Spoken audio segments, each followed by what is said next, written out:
Welcome to the LoveWorks podcast. My name is Chris Duncan, and my wife Jennifer and I are marriage coaches and ministers in our local church. We've been married for over 20 years and have 6 wonderful children. Over the years, we've experienced infertility, miscarriages, become parents, had career changes, fostered children, and adopted triplets, which among many other life experiences have helped to shape us, our marriage, and our family. We hope to share some of the things we've learned to help others with their journey to have a successful marriage and a strong family, while keeping a focus on our faith as a guide. Thanks for listening, and as always, remember, love works, so let's get to work.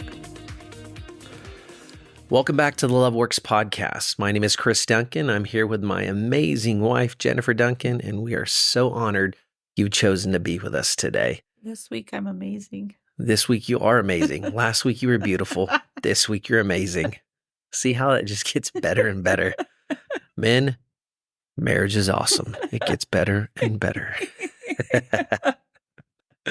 All right. A little bit of housekeeping before we move along. Again, we release our episodes bi-weekly. They'll be released on Sunday mornings bi-weekly. So tonight is, unfortunately, Saturday night. We try to record on Thursday night. It just got crazy. You know how life is. You see the pattern. I think we said this the last 3 times. We did. So now we're just going to record on Saturday night. So, but please subscribe on your favorite podcast platform, whether that be Spotify, Apple Podcasts, Google Podcasts, Amazon. We're on them all. We're even on a ton that I've never even heard of. So if you're listening on that, thank you so much. But please subscribe, rate, and share. Yes, rate and share. And if you're listening on a platform that allows you to comment, please comment.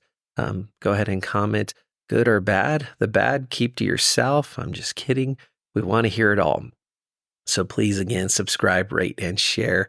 It just helps with really everything with the podcast, how it's found, and frequency and all that good stuff. So, and also just a huge shout out to all of our listeners in Germany, United Kingdom, the Philippines, Denmark, South Africa, Kenya, and of course, the United States on one of the platforms that you're able to listen to. It breaks down some really cool information. I was able to see where our podcast is currently being listened at. So that was really cool and exciting to see. So thank you so much, everybody that has joined along with the LoveWorks podcast and is following us. And hopefully you're enjoying it, because we absolutely are. Again, if you have any questions or topics you'd like us to discuss, there are a number of ways to contact us. You can direct message us through social media on Facebook or Instagram at the LoveWorks podcast pages. You can text us or call us at 747-322-1089. You can call and leave a message at that same number, 747-322-1089, or you can email us at loveworkspodcast@gmail.com. So multiple ways to get a hold of us. And also, I'm actually considering us having an episode about to drop this on Jen. I haven't told her yet, where we have live call-ins. Yes. So we're looking at doing that in the future. So stay tuned, because I think all 10 of you. That's right. The single phone line will be packed with 10 people. So, but we're looking forward to that. So again, thank you so much for joining us tonight, or today, whenever you're listening to it. Obviously, it's very late for us.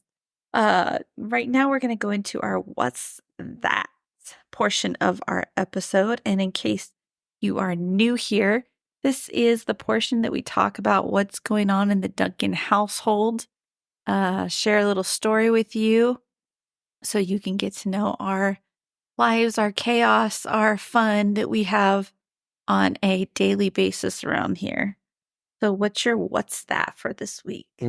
So I wanted to do one about one of the boys, one of the older boys, because if you're new to the show, we have 6 children ranging from the ages of 16 to 15 months. But I just had to share this one. I actually shared it the other day at church. Quinn is a little firecracker. She's one of our 6-year-old triplets. And the other day, the triplets were just extra. they were on a sick one. So I told them, it's the holiday season. Christmas is around the corner. So I told them, okay, guys, if you don't, start acting right, you're going to be on the naughty list. And so that just didn't do anything to them.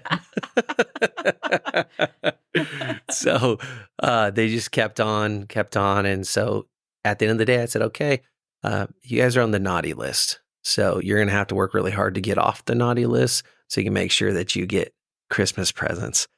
And either the next day or a couple days later, we went to Disneyland because that's what you do with kids who are on the naughty list. It helps. It helps, yes. We bribe our children. So we were at Disneyland because they had Santa there and we wanted to take pictures with Santa.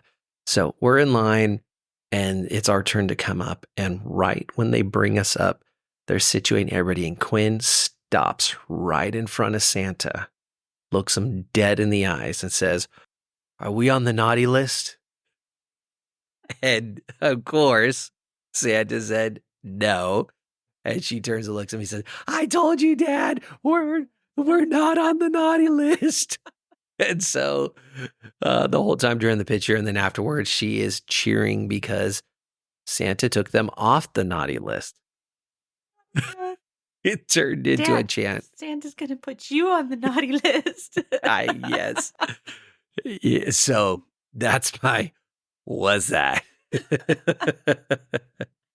That's a good one. That was going to be mine. So now I got to think of another one. That's what you get for letting me go first. Yeah, I know. I should have taken that one first.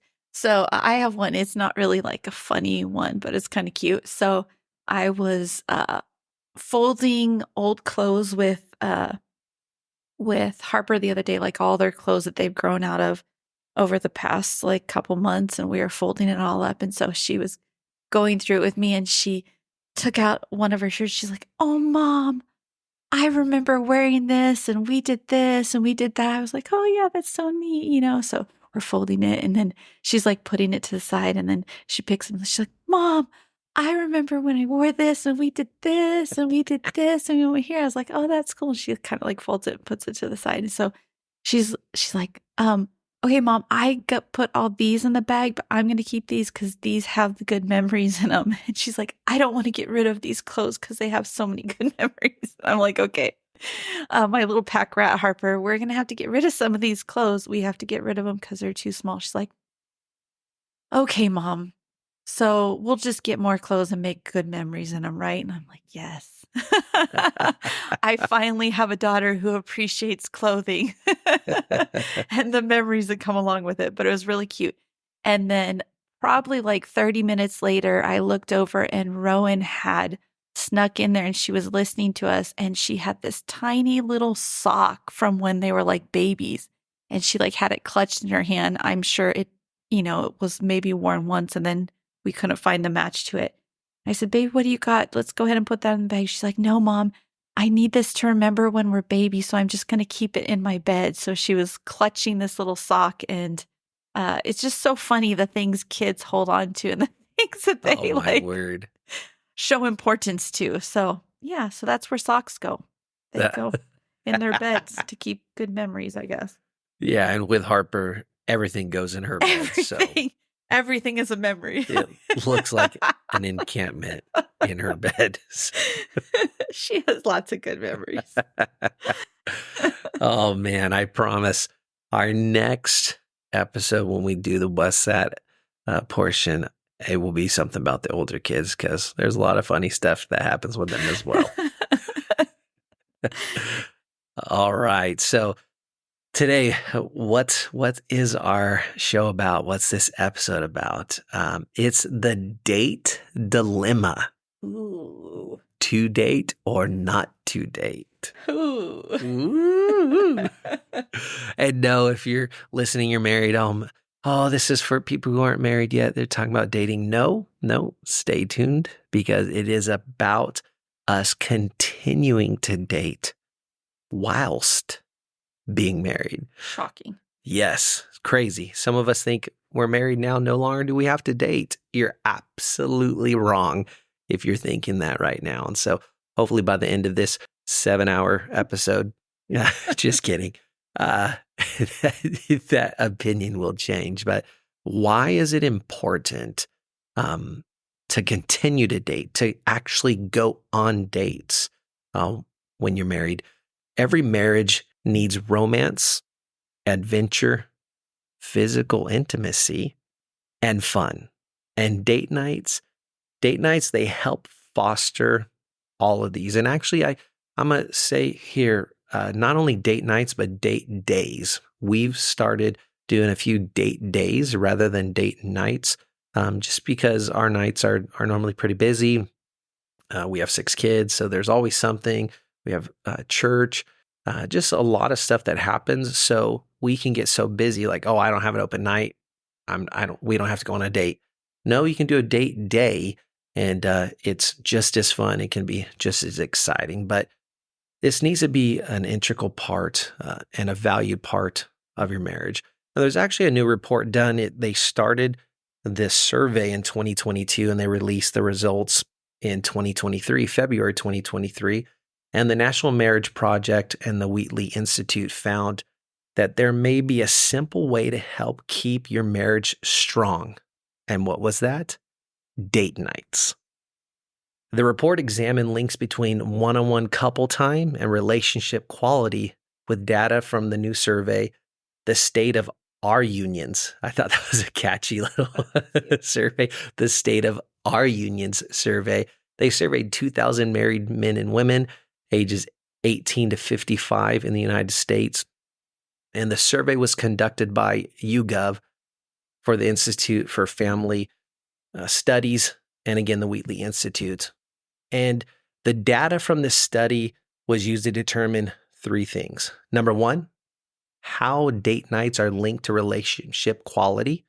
Number 2, whether one-on-one time is associated with lower divorce risks. And number 3, if date nights are tied to greater sexual satisfaction or physical intimacy. Among the report's key findings, husbands and wives who engage in frequent date nights were 14 to 15 percentage points more likely to report being very happy in their marriages compared to those who enjoyed infrequent date nights.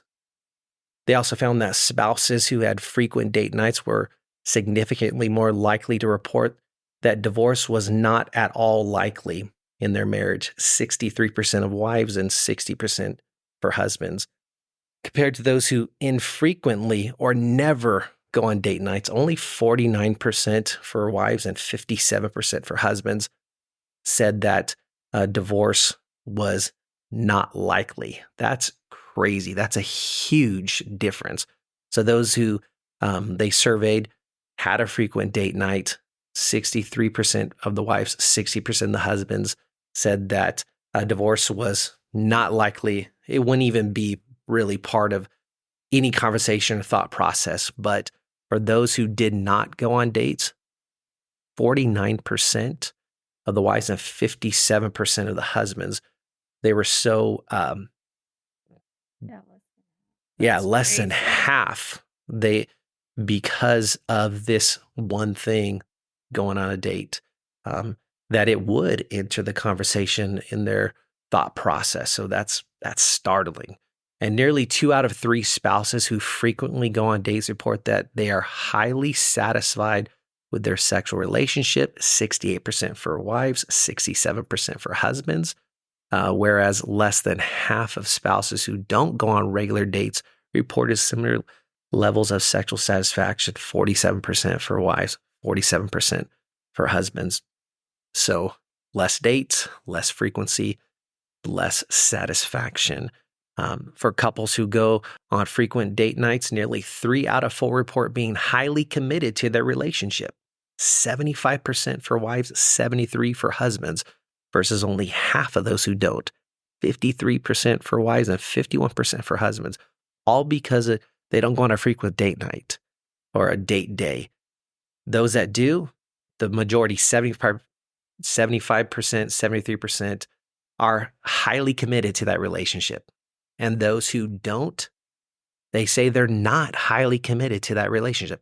We're not talking about boyfriend and girlfriend. We're not talking about people who casually, we're talking about people married that have taken the marriage covenant. This is how important our date nights, our date days are with our spouse. And the report highlighted 5 ways that date nights are likely to foster stronger marriages and relationships. Number 1, communication. Date nights enable couples to discuss important topics, share dreams, future plans as their relationship develops without the distraction of kids or employment responsibilities, right? So important. So very important. So you go on a date, don't just talk about the kids. Communicate with each other. Talk about important topics. It actually gives you that opportunity. Like right now, life's pretty stressful, right? Our economy is a mess. The world's a mess. There's something going on. So we have these outside things that are pressing against our time and our marriage. And it can just really create some important topics, right, to talk about. This gives you an opportunity on your date night. You can have that one-on-one time to talk about important things without the kids being there, without worrying about work, without all those distractions.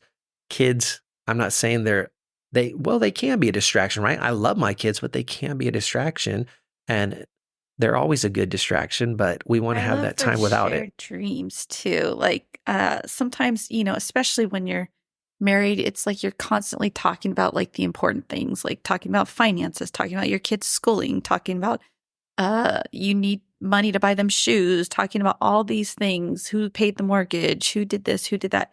You're talking about all these things. But do we ever have time to just talk about like, what are you dreaming about? Totally. What is making you passionate about life? What do you want to see in your life, and how important is that to know what your spouse's dreams are? Totally. We talk about that when we're dating before we're married, because we want to talk about our future together, and we talk about all these things. But sometimes once we get married, that discussion ends. It's like, okay, well, we're living our future, but really, what is it that you want to be living? Are you living the future that you dreamed about? Are you living the future? And sometimes dreams change once you have kids and once you have all these different things. Sometimes your dreams are going to change, and it's so important to share that with your spouse. Otherwise, you're going 2 different directions, and you're both becoming more unsatisfied with that relationship because you don't know what that other person wants. You don't know what that other person needs in that relationship. So it's so important not only to discuss important topics, but discuss things that maybe you think, it might not be as important, but it really is. It's just as important. It really is. I heard this a little off topic, but I was listening to a podcast because podcasts are amazing. And he was talking about how to become a critical thinker and how to problem solve. And he said one of the ways was to think of just a wild, outlandish, extravagant way to solve the problem. You might not be able to do that, but his thinking was, or what he was saying is that stretches your mind to go places that it normally wouldn't go. And talking, sharing dreams, sometimes they can be crazy. We talk, one of our big topics, a dream, is when we are on a date night. Not every time, but often we talk about being able to have a cabin on a lake and the kids being able to come there when they're older and us have holidays there. That's a dream of ours. I don't know that will ever happen, but that is a dream. And we talk about that and we share that. So huge. Number 1, communication. What's another thing with 5 ways? We're talking about this report highlighted 5 ways date nights are likely to foster a stronger marriage. So the first one was communication. The second one is novelty. Couples who participate in novel activities or experiences beyond a dinner and a movie outing, but also experience exciting, active, or unusual activities from hiking to dancing to travel, card games, they enjoy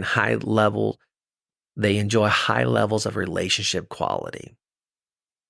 Have fun.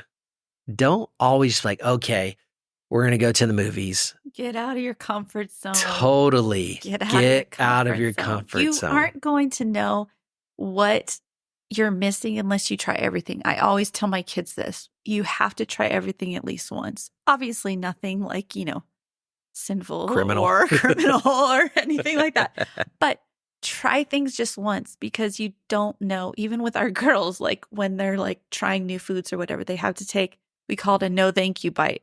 So they have to take one bite of something. If they don't like it, they can say no thank you and they don't have to eat it. But they have to at least take that step. So Yes. take some no thank you experiences. There you go. Get out there, do some crazy stuff that you may think, oh, this is going to be terrible. This is going to be boring. This is going to be crazy. I'm going to get sick. Whatever you think it is, Yeah. I'm going to be uncomfortable. Do it once. If you hate it, you never have to do it again. But you did it, and you did it together. And even if you both hate it, you'll have the memory together. If you both Remember that time we hated that date? Totally. But be all in, right? Be Yes, all in do on it. it. Just do it. And YOLO. YOLO. Yeah, that's right. 1999. No, but be all in, right? I was thinking about this. It could be something like crazy, like bird watching. There's some really cool birds. Okay. No, listen. This is where I'm going. Okay. Come on now. I'm not talking about the yellow-bellied warbler. But hey, even if it's that, like, get into it, man. Get binoculars. Google some birds, man. Binoculars. I have a bird book somewhere. Get a I know. bird book. But I'm just saying, like, dive into it. Have fun. It doesn't have to cost money. Just research it a little bit and go have some You fun. can borrow that bird book right from That's the library. right. Just go straight into the library with your library card. None of you have a library card. Stop it right now. All right, moving on. The third thing, talking about date night, what it fosters satisfaction, and it's eros. That's the definition is physical love. Romantic love sustains couples who have frequent date nights as they share feelings and engage in romantic activities with one another and rekindle romantic. And the romance, it's sparked, right? It's sparked over time. This can also foster high levels of physical intimacy or sexual satisfaction. When you're out with your spouse, you're having a good time. Even if you're having a bad time, but you're laughing about having a bad time bird watching. It draws you closer. So if any of you go bird watching on your dates, please comment and post a picture of that, because I need to see that. I know there's bird watchers. I feel like I would like bird watching, okay? I don't know why. Okay. Back to the podcast. But that it fosters that love, that it rekindles the romance. We were talking about first dates for some reason earlier today.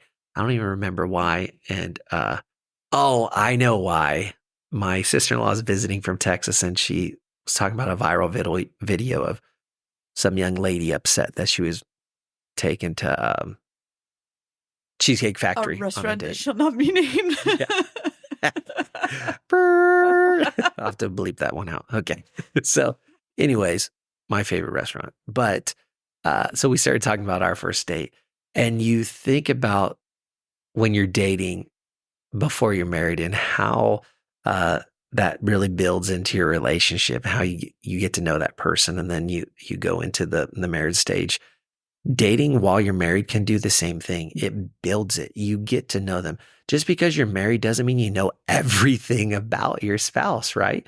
You can be married for, like us, almost 22 years, and there's still things that you can learn and get to know during that dating process. So make sure that you're doing it so it can rekindle that romantic spark in you and really foster that love. And hey, guys, you get the romance going, and you know what? It's going to pay off at night. So I'll just leave it there because this is trying to stay at least PG-13. So number 4, commitment. It fosters greater commitment. Couples' sense of commitment to each other which serves as a key component in a stable and high-quality relationship, can be solidified on date nights by deepening their sense of togetherness during this one-on-one time.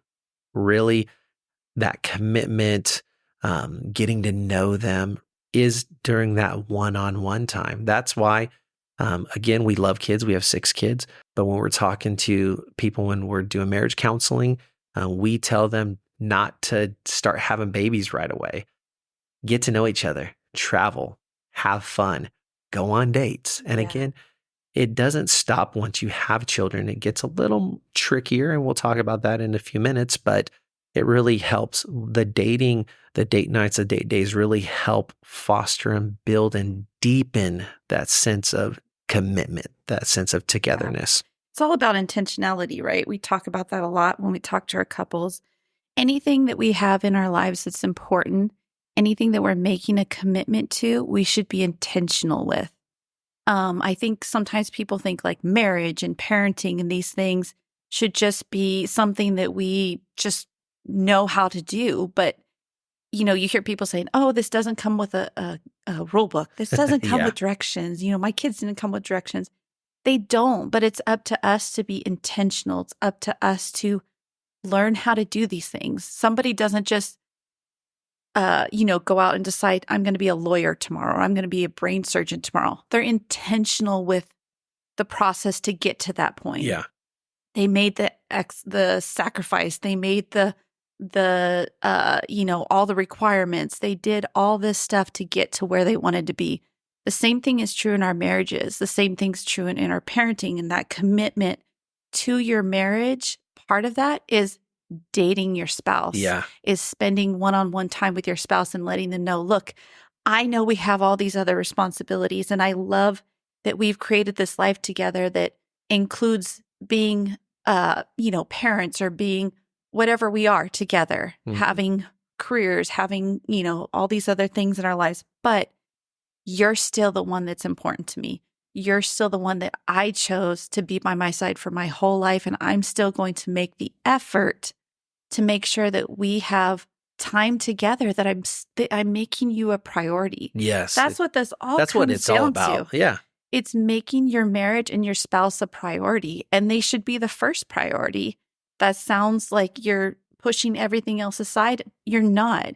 You just have to keep things in the right order. And it's so important, and it's so easy to disqualify dating. Like, well, I'm with my spouse all day long.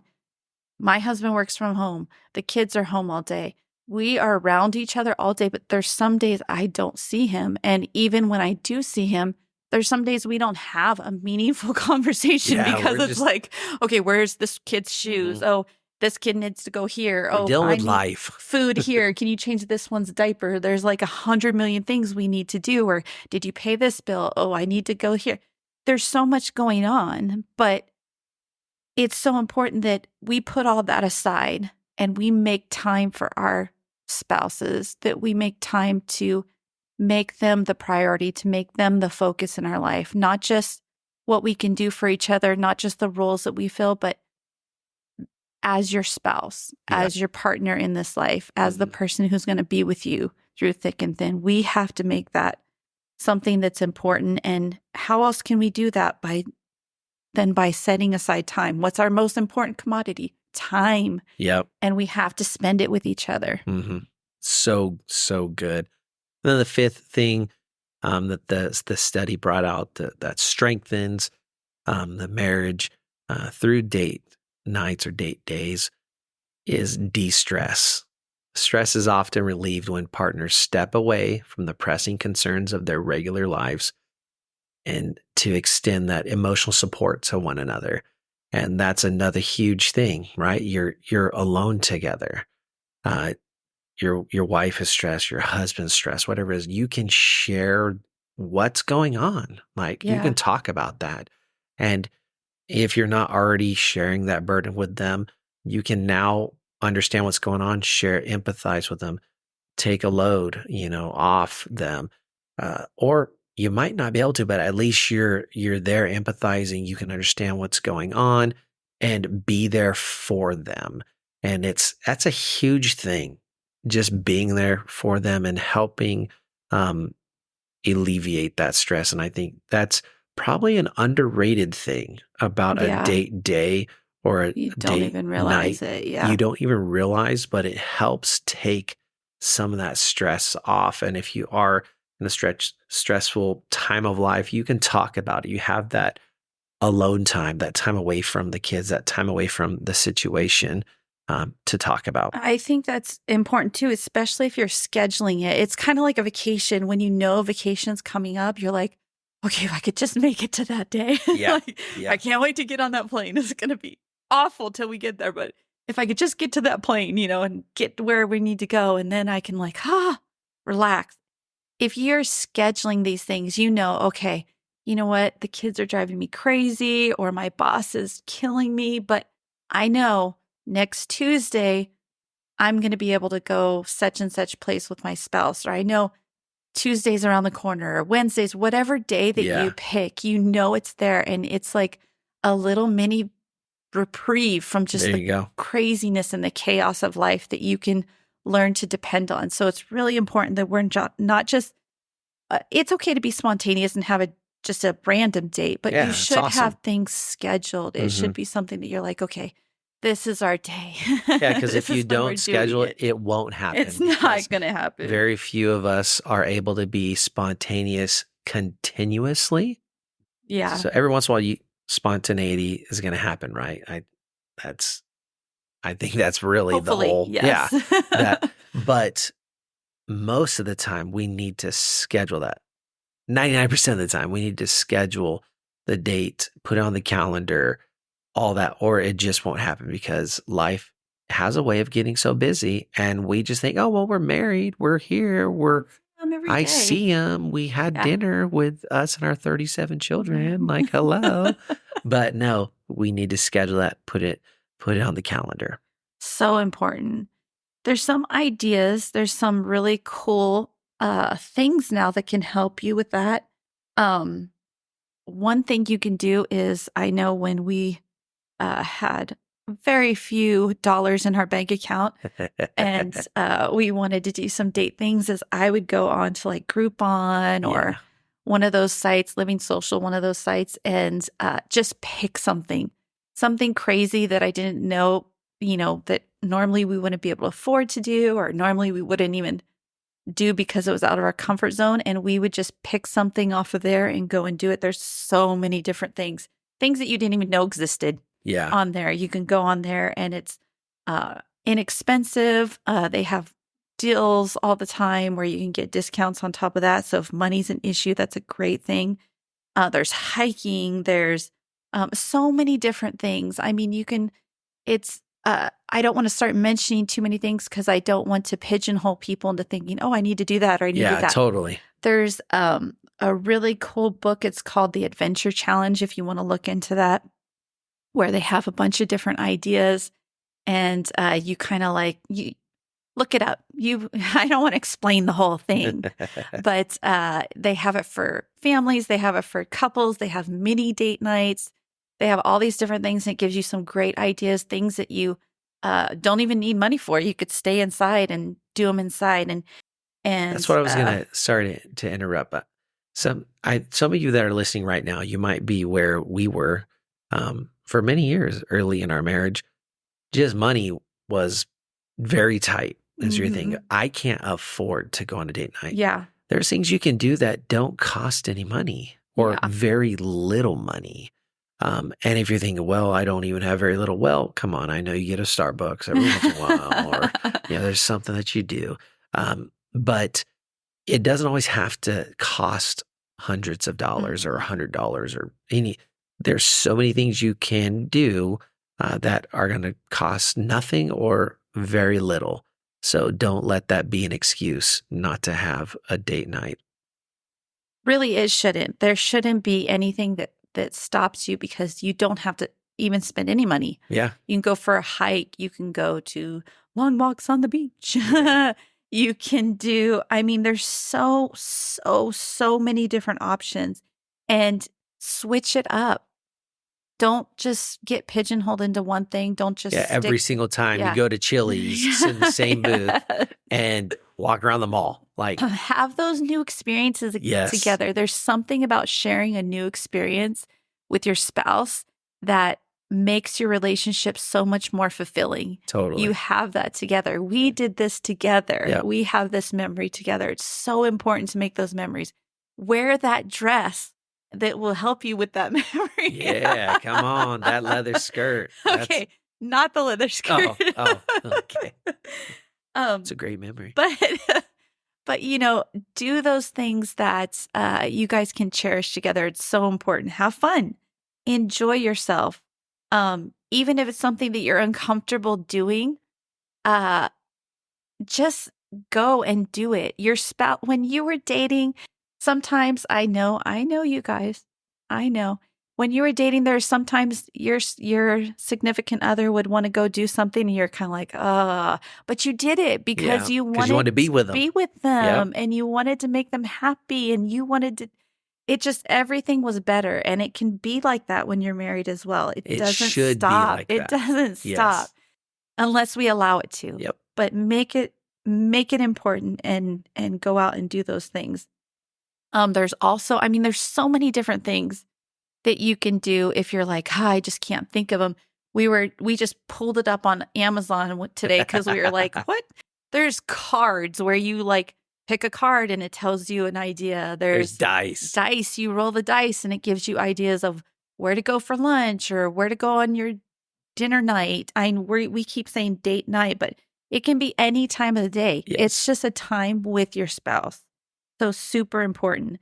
Another obstacle we have sometimes is, okay, we already went over, we don't know what to do. Yep. We went over, we don't have money. Another obstacle we have sometimes is we don't have anyone to take care of our kids. So we've been there, obviously. We do have a great support system, but sometimes there's just not enough people to take care of 6 kids. Yeah. And sometimes you just don't want to burden someone with 6 kids. I do. I always want to. I don't. I'm like, no, poor people. So there's a lot of different ideas. If you have older kids, obviously, you could have your older kids watch the younger ones. There is, if you have family, that's always great. Some people don't have family around. I know a couple who, when they were younger and they wanted to get out, what they would do is they would find other couples and they would switch off. So 1 week, this couple would watch all the kids and these 2 couples would go out. The next week, this couple would watch them, the other 2 couples. So everyone got a chance to go out and everyone got a chance. And it was fun for the kids. Yeah. The kids had a blast. So you weren't like, Mom's leaving again. Dad's leaving again. It wasn't the chaos that you normally have. That's a really good one. And the understanding is you're not paying for that babysitting per se because you're going to be babysitting the next week. You're trading off. You're trading off. So that's a really, really good idea if you don't have the money to hire someone to watch the kids. If you do have a little bit of money, find a young lady in your church.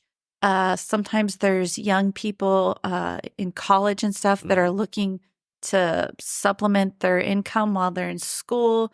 A lot of time there's really a lot of options now. There's a ton of options. There's a ton of options. There's a lot of different things. So don't let that be something that keeps you from going out with your spouse. Now, when we first had our triplets, we had we couldn't really take them out a whole lot and they couldn't be around a whole lot of people because they had to kind of be quarantined because their immune systems were so fragile because they were preemies. So I know sometimes there's issues like that. In that case, what we would do is we did a lot of date nights at home. Yeah. And we would just wait until the babies were all in bed and then we would just do things together. And now I don't think that should be all the time, but you have to know your situation. And when there's life has seasons, right? It does. Know the season that you're in, but work with it and work through it. Work with it. Be creative. Do what you need to do to have that alone time with your spouse and to enjoy each other. Just enjoy each other. When was the last time that you just enjoyed being with just your spouse? Yeah. You have to make sure that I'm enjoying it right now.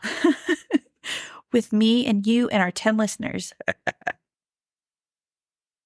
So we talked about childcare. Now we're talking about how often. Is there like a golden rule of how often I should have a date night? I know this is kind of like one of those things where people, some people tell you every week, and some people will tell you, at least once a month. And then other people are like, just make sure it happens, once a year. Who knows? Maybe you go out on your anniversary. There's a rule that a lot of therapists use called the 2-2-2 rule. And it works kind of like this. So you go on a date night every 2 weeks. You spend a weekend away every 2 months. And you take a week-long vacation every 2 years. Now, I know this is probably not realistic for everyone. But you have to look at your situation and you have to plan. There you go. You have to plan your date nights, and it should be frequent. Absolutely. I think, having a date night every 2 weeks is probably very reasonable, and I think that's doable. I think it is too. Even if you're like, okay, well, we can't afford to go out every 2 weeks. We can't, figure out childcare. Then have one date night at home when all the kids go to bed. And then your other date night can be something that you go out. So then you're really only paying or having to find childcare once a month. Yeah. But it's so important that it's consistent. Mm-hmm. So make sure that you put that on the calendar. When you're scheduling out your year, hey, we're in December. So you got January, you could start there fresh. You go. Here's your New Year's resolution. Yeah. Look at us just helping you. I know, we're just so helpful. So, now's your chance to schedule out your calendar for the new year and say, okay, this is when we're going in January. This is when we're going in February. This is when we're going in March. And if something comes up, try not to break your commitment to your spouse. No, it has to be something to your spouse major. Has to be priority. Yep. Now, if there's something major that does come up, you reschedule that. It's just as important as anything else in your life. Even more so than most things in our life, honestly. So make sure that you're not just allowing things to, I put it on the calendar, but, I decided to, go get my nails done that day, or, our cat had kittens that day, or, all the weird things that happen in life, who knows? But don't let that keep you from doing it. You have to make sure you're still prioritizing that and making it happen. If you do not plan it, like my husband said, it won't happen. It won't. Life just goes too fast. Things go too fast. Time is slipping away from us. Yeah. And we don't want to miss out on the opportunities that we have to spend those valuable moments with our spouse, to spend that time creating the magic that can be marriage. It really is. It's something that you have to create. It's not something that just happens. And so it's important that we plan it, that we are intentional about it. I can't say that enough because I've said it 50 times. So make sure that you're doing it. Intentional. You've got to do it. All right. Give us some biblical perspective. Ooh, about to bust out the Bible on you. So I'm going to read this one verse because when I first started reading, I'm like, oh, this is it, right? This is it. Ecclesiastes 9:9. It's the New Living Translation. Live happily with a woman you love through all the meaningless days of life that God has given you under the sun. The wife God gives you is your reward for all your earthly toil. Now, I don't think that translation is quite correct. Now, I don't think the Bible is saying, well, I'm not even. Days are meaningless. My days are meaningless. Okay. I think the connotation is they're meaningless without God. But live happily with the wife you love and go on those days. But here's the scripture actually settled on for this, not settled on because scripture's amazing and all of it's profitable and good. But Genesis 2:24, King James Version, therefore shall a man leave his father and his mother and shall cleave unto his wife, and they shall be one flesh. Part of the leave and cleave process when you're married is dating and going on dates, getting to know your spouse even more intimately. And in those one-on-one times, that really helps solidify the cleaving process. So there's our biblical context with that. So set aside all the excuses.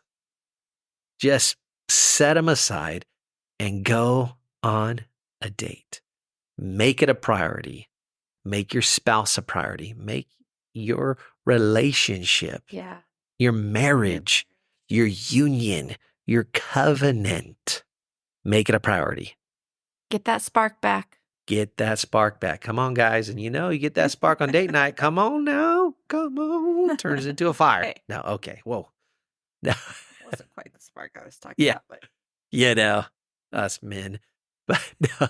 We went there. Thank you again for joining us. We're so appreciative that you've been tuning into the LoveWorks podcast. And this is episode number 6. Right this Got time. it right. Last week I said it was episode 4 and it was actually episode 5, and I didn't even realize it until because we're having so much today. fun. That's right. We love being with you guys so much. Whatever episode it is, it's awesome. But thank you again for joining us. And as we always like to do, we're going to close out in prayer. So thank you, Lord, for this opportunity, Lord, to come together today. And whenever our listeners are listening to this episode, I pray, Lord, that it speak to them. Lord, those that are struggling in their marriage, I pray, Lord, that they step into this, they lean into date night or date day so it can help strengthen their union, strengthen their marriage, Lord. I pray your blessings upon each and every person listening to this, Lord. Keep your hand upon them. And Lord, just do what you do. So we love you. We praise you in Jesus' name. Amen. And as always, remember, love works. So let's get to work.